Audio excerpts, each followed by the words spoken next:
first place we'll see the stones is in the Eternals. In Guardians of the Galaxy, we discover that giant beings called Celestials once wielded the stones. We also found out that some beings used the stones together for a short time. Though none of them did it right after winning an epic dance battle for the fate of the universe, huh? Peter Quill has a unique and very strange place in intergalactic history. We know the Celestials will be a part of the Eternals, but there's been no details as to how or why. In the comics, the Eternals were created by Celestials to protect Earth. That's all well and good, but it does leave open a very big question. Where have they been to all these years? On a tropical island with Captain Marvel and all the other Marvel heroes who skip out on most of the world-ending events? It's possible that the scene in Guardians could give us our first clue. Maybe they were created to wield the Power Stone in a confrontation against the rogue Celestial we see in the Collector's video. We could see a flashback where Icarus and friends pull a Guardians and use the stones together. This could even explain how the Tesseract came to Earth in the first place. Now that wouldn't explain what they were doing during Infinity War, but it would be a start. Seems like they really dropped the ball on the whole Thanos situation, huh? In Avengers Endgame, our heroes did exactly the thing they swore they wouldn't do. They accidentally created an alternate timeline. Hulk literally promised the Ancient One that they would get all the stones back, and not 30 minutes later they failed. True to his name, the God of Mischief pulled off a sneaky move by snatching the Space Stone before anyone could stop him. This is probably going to be a huge part of his storyline in his Disney Plus show. We see that Loki is arrested by the Time Variance Authority in the first trailer. They're basically time cops, except without Jean-Claude Van Damme. It's likely that they'll want to return the Space Stone to Loki's timeline, essentially erasing him from existence. This means that Loki will probably be in a fight for his life as he tries to keep the Space Stone away from them. So it'll basically be a time-traveling game of keep away. Judging from how all the previous attempts at destroying Loki have gone, you know who I'm betting on. Doctor Strange is going to have some things to answer for when his sequel arrives. For one, he no longer has the Time Stone. So how's he going to Groundhog Day Dormammu now, huh? For another, our specialists have calculated that Strange may have accidentally created a bunch of alternate timelines. I theorize that every time Strange made one of those time loops, he actually created a whole new universe.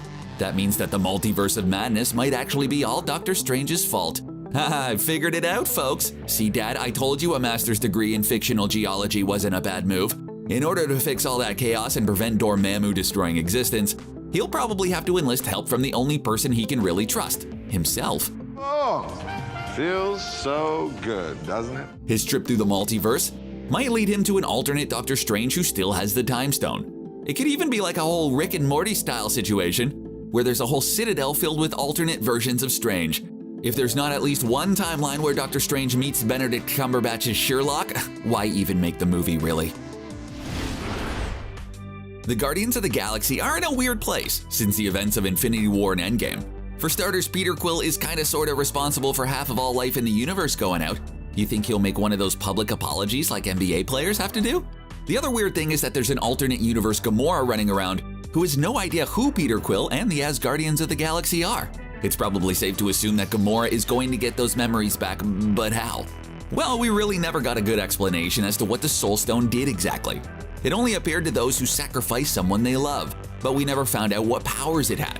One possibility is that it was actually more of a doorway into some sort of spirit realm. This would explain how Thanos talked to baby Gamora during Infinity War.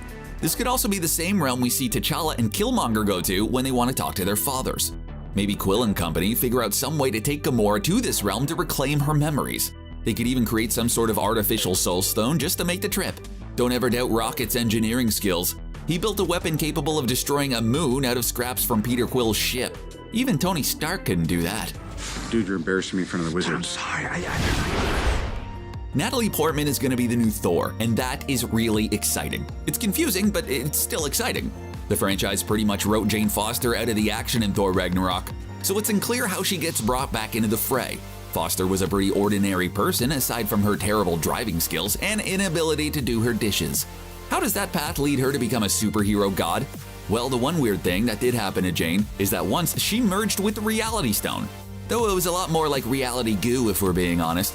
It's possible that there's still something left of the stone inside her. Maybe the Dark Elves return and try to recreate the Reality Stone from what remains of it inside Jane's cellular structure. I mean, they cast Christian Bale as the bad guy. If anyone looks like a Dark Elf, it's him. He could be Malekith Jr. And Marvel could try to not ruin one of the best Thor villains this time. It would be cool to see a live-action War of the Realms. The only way Jane could defend herself against this threat would be to become Thor and save the universe. Let's just hope she's still dating Richard from the Dark World. A scene where she has to call and explain why she's late for dinner while fighting dark elves, well, that just writes itself. How could you ever hope to top something like Infinity War and Endgame? The stakes affected literally every living being in the universe. Of course, with Doctor Strange messing around with the alternate universes, we could see a multiversal conflict. There's even an event called Secret Wars, which deals with other versions of the Marvel Universe. We might see our heroes square off against alternate versions of themselves. This would naturally lead to another alternate Thanos and another Infinity Gauntlet. It'd be cool to see if this version of Thanos was a hero instead of a villain. Imagine the Avengers having to team up against an evil Iron Man with their sworn archenemy. Maybe Iron Man throws a moon at Thanos this time. If they merge the multiverse together, then that could explain how Deadpool and the X-Men are now in the MCU. It could also provide an opportunity for them to recast Tony and Steve if they wanted to.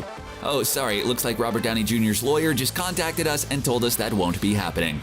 Man, that guy works fast. The Disney Plus animated show What If is going to deal with different ways the MCU could have gone. We already know that we're going to see Peggy Carter as Captain America-style hero, for instance. Not only that, but we know that Josh Brolin will be returning to voice Thanos.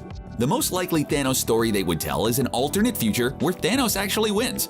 In Endgame, Thanos tells Tony that he wants to destroy every living being in the universe and start from scratch. He very nearly succeeds before Tony steals the stone off him. The What If version could show us what the universe would look like if Thanos succeeded in making his own world. Chances are it would look a lot like our world, except everyone would be purple and Hulk-sized. It would kind of be interesting to see Thanos struggle to keep the universe to his moral code. He might even have to destroy several other universes until he admits that it's impossible. If anything though, it'd be a good excuse to watch Thanos fight with the Infinity Gauntlet again. The double-bladed sword was cool, but it wasn't throwing a moon at Iron Man cool.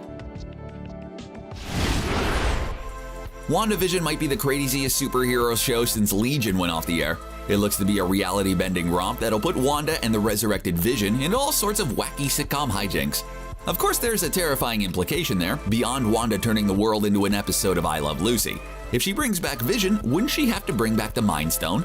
In Infinity War, Shuri failed to separate Vision's mind from the stones, so our scientists conclude that Wanda will have no choice but to magically bring both of them back into existence. It's kind of rude that she wouldn't do the same for Natasha, but hey, whatever. It's not like Black Widow trained her and helped her get rid of that super thick Sokovian accent or anything. Wanda's accent here bring up some terrifying implications for the MCU. Thanos may have been a bit of a sociopath in Infinity War, but at least he was wise enough to destroy the stones. If Wanda can recreate them though, she could possibly recreate the entire Infinity Gauntlet and reshape all of existence into whatever she wanted. There's still a whole lot we don't know about Captain Marvel and Ronan the Accuser. When we last saw them in Captain Marvel, Danvers was leaving to help the Skrulls, while Ronan wanted to use her as a weapon. Carol seems to have succeeded in hers, while Ronan failed miserably.